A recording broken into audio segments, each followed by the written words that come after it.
All right, thank you very much, Ibrahim, there for that report. And we have a guest in the studio to speak further on the 2 years assessment of President Tinubu's administration. We have Professor Abiodun Adeni. He's a professor of communication from Bayes University, Abuja. Thank you very much, Prof, for joining us on Weekend File. Thank you very much. My pleasure. All right. Let's just begin going by the report we've just seen. We saw this administration, when it came on board, talking about President Bola Ahmed Tinubu, he started with a series of bold reforms, policies to shape different aspects and sectors of the nation for prosperity. But you can have this thrive without that synergy between the three arms of government if these reforms must be driven. What's your take on your assessment if you look at the synergy so far? Well, with respect to synergy, like the commentators out there said, it's been one of collaboration rather than confrontation.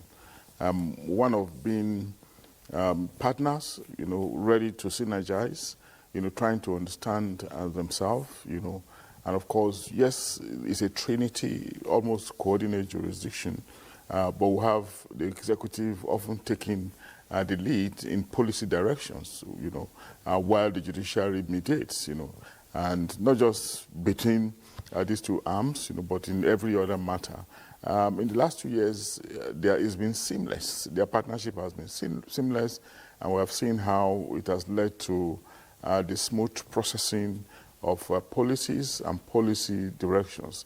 It might not matter really whether we agree with some of those policies, but because they have understanding, it probably might be okay for us to conclude that they have an elevated understanding, appreciation of the issues much more than the rest of us, and of course in the interests of the citizens. And oftentimes when we see these three arms, working together like this, the suspicion is always that because of the trust deficit between the led, and the leaders in this country, the suspicion is often to say that something is fishy, or they are probably trying, to work together, to be self-serving.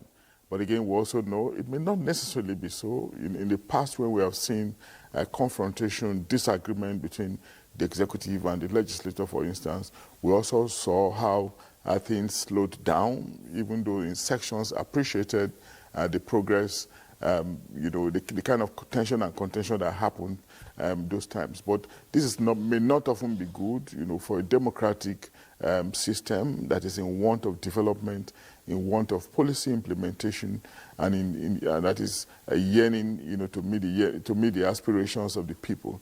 It's been so far so good, but overall we will still say that there are still so many things to be done to enhance the people's confidence, to enhance the credibility and integrity of the arms, especially the judiciary, which has largely come under criticism in the last couple of months, in the last couple of months. Okay. But it's not to say that they are not doing what they are supposed to do. We know how adjudication, how tricky it can be. But because it is a tricky sector, of course, we also need them, to be like Caesar's wife, be as much as possible to be as clean as possible, at least to the best of their ability, as the case could be. Okay, and let's look at confidence, in the people and, of course, in governance, especially in the aspect of the 8 priority areas. And I'd like to pick on infrastructure. And just today, we saw the inauguration by the president of the Lagos-Calabar Coastal Highway, the Phase 1. What would be your assessment, rather, in the aspect of scoring this administration for infrastructure, which we're seeing the strides recorded so far? Yeah, infrastructure is a key sector in any system, in any society, because it has a way of triggering development. It has domino effect over a lot of other sectors, either in the short and in the long term, And for this government to be focusing on it, more like what the last administration also did, is actually salutary, a welcome development, and we have seen instances of it, like the Lagos-Calabar Coastal Highway, and we also heard about, talks about the Sokoto-Badagry Expressway. Yeah. And in Abuja as well, we have seen the strides they have made in the last 2 years under the present minister, outstanding efforts, awesome contributions, at the level of opening new roads, providing utilities, providing facilities, and we all can see it. And that's what we keep talking about government. If there's performance and people can actually attest to it, government need little or no public relations or little or no publicity. The work will often speak for them. And that's what we're seeing in Abuja. And Abuja remains an exemplar of what the Tinubu administration has done, but beyond the ones that we can see. We also have to be mindful of the ones that we probably cannot see, the intangible ones, the human element populating the infrastructural spaces. How well are they being tended to? Are their needs met at the level of job, at the level of security, and other levels that are also very critical? But in terms of, the publicity we are getting with respect to some of these roads, and even beyond the roads, we'll talk about aviation as well. There was a report that you showed earlier in the health sector. So we are seeing action, we are seeing activities. These are very impressive things that the government has done, but they have 2 years again, to even go beyond what they have done and to be further, to be exemplary as well. The opportunity is there, the time is there, but they once more, they have to take the bull by the horn. And talking about taking the bull by the horn, reforms that, reforms in the economic aspect were actually bold reforms taken. And we saw the need, rather, for long-term recovery, which was the basis of some of these reforms.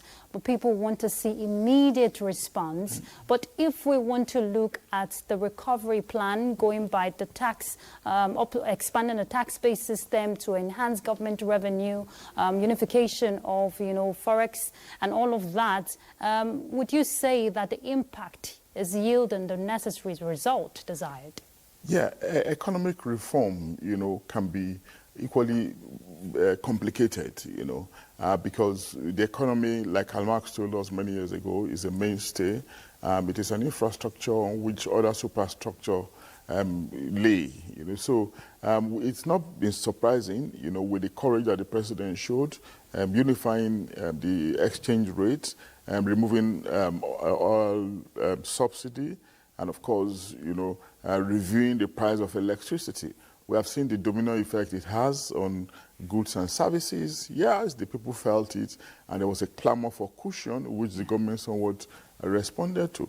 But 2 years down the line, it was really difficult in the early stages, but 2 years down the line, not that it is El Dorado yet, not that we can sing hallelujah yet, but there's a level of stability, a level of predictability, and that's what any economy actually needs.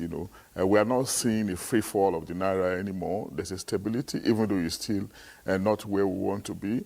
But of course, we can actually make appropriate predictions, and we are seeing foreign agencies, even local agencies, rating the government well in terms of making it stable and sustainable. What more should we expect? I think there are some other measures, maybe attitudinal measures, again, bordering on the soft, intangible aspect of it, what our approach is to public funds. We need some more level of transparency and accountability so that it can inspire followers, and followers can trust the government better. We have seen efforts in this regard with some apprehensions, with some prosecutions, but we need a lot more against the background of the deep-seated, nature of the malaise, a high-headed one, if we want, that we call corruption. If there is attitudinal reorientation, attitude towards public funds is better enhanced, like the president has also said, that he's not going to tolerate it. Yes, we need a lot more of these assurances. And of course, we can focus better on economic reform. Remembering that economic reform is an intangible, dependent on a lot of variables. And that human element, the human attitude, is one of those variables that can drive successful economic reform. All right. Thank you very much, Professor Abiodun Adeni. It's just 2 years. We're still counting, keeping check on progress, and, of course, hoping for prospective and prosperous future ahead. Thank you very much for coming on Weekend File. My pleasure.